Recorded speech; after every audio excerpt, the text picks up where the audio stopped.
ગુરુ બ્રહ્મા ગુરુ વિષ્ણુ ગુરુદેવો મહેશ્વરાય.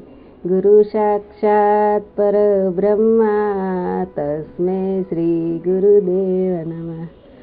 આપ સર્વેમાં પૂર્ણથી પૂર્ણ બિરાજમાન મારા સનાતન સત્ય પ્રગટ ગુરુ શ્રી સતગુરુ શ્રી ગુરુ મહારાજની કૃપાથી કોટી કોટી નમન. જય ગુરુ મહારાજ. જેના જીવનમાં સમર્થ પ્રગટ સતગુરુ મળ્યા હોય, સત્સંગ ઉપદેશ પ્રાપ્ત થયો હોય, એના જીવનનું પૂછવાનું શું?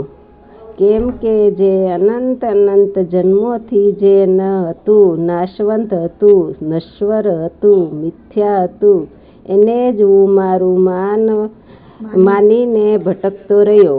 કોઈ સુખ મળ્યું નહીં. મિથ્યાનો જન્મ, સદગુરુ ક્યાંથી સમજણ, મિથ્યા તત્વનો બાદ, મિથ્યા તત્વનું મૃત્યુ. પણ વાસ્તવમાં આત્મ સ્વરૂપમાં જન્મ જ નથી તો મૃત્યુ ક્યાંથી હોઈ શકે? આવી જો કોઈ સમજણ જાગૃત કરતું હોય તો પ્રગટ સદગુરુ સિવાય કોઈ કરી શકે નહીં. શરીર, મન, બુદ્ધિ, અહંકારને ગુરુ કૃપાથી બાદ કરવામાં સાચી નિરામયતા છે. ધ્યેયનો લક્ષ્યાંત સમજવાનો, ધ્યેય પકડવાનો નહીં. સદગુરુના શરણે એક શિષ્ય આવ્યો.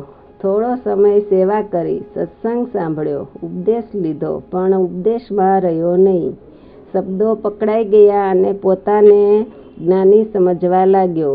થોડાક મહિનાઓ પછી ગુરુ મહારાજને કહે, ગુરુ મહારાજ, હવે મને રજા આપો, હું મારી રીતે વિચરણ કરીશ. ગુરુ મહારાજ જાણતા હતા હજી સ્વરૂપ નિષ્ઠા થઈ નથી, કંઈક ભટકી જશે. એટલે મેરે પ્યારે શિષ્ય, હજી તારા સ્વરૂપનું પાકું કરી લે. બાપુ, હવે પાકું થઈ ગયું છે. જેમ ઘણા ગુરુ ભક્તો કહેતા હોય છે, બહુ જ કહેવા લાગ્યો. એટલે ગુરુ મહારાજે જવાની આજ્ઞા આપી. જાઓ, ઉપદેશમાં રહેજો. હા બાપુ, ઉપદેશમાં જ છું. ગુરુ મહારાજને નમન કરીને નીકળ્યો. 1-2 દિવસ થયા. ક્યાંય ખાવા પીવાનું, રહેવાની કોઈ સગવડતા ના મળે. ટ્રેનમાં જ હરિદ્વાર જવા નીકળ્યા, એ પણ વગર ટિકિટે. ત્યારે સીટ પર બેઠા ત્યારે અજ્ઞાની કહે, હે બાવા, વગર ટિકિટ મુસાફરી કરે, આગળ જા. કોઈ ધક્કા મારે, કોઈ માન સન્માન આપે નહીં. ત્યારે ગુરુ ઉપદેશ ભૂલાઈ ગયો. દુઃખી થવા લાગ્યો. કેમ? ગુરુ આજ્ઞામાં રહ્યો નહીં. આપ સર્વે તો ગુરુ આજ્ઞામાં રહેતા જ છો. પછી 4-5 મહિને ગુરુ મહારાજના આશ્રમે પાછો આવ્યો. કેમ? ઉપદેશમાં સ્વરૂપ નિષ્ઠાનો આનંદ રહેતો હતો ને?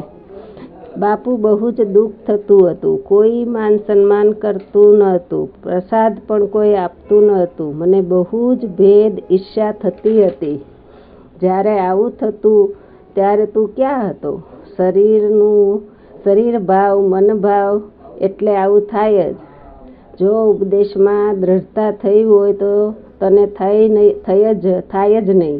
એટલે ના પાડી હતી. એવું આપણા જીવનમાં ગુરુ ધારણ કર્યા પછી ગુરુમુખીને કોઈ દિવસ કોઈ પણ પરિસ્થિતિમાં દુઃખ, ભેદ, ઈર્ષ્યા, અહંકાર થાય જ નહીં.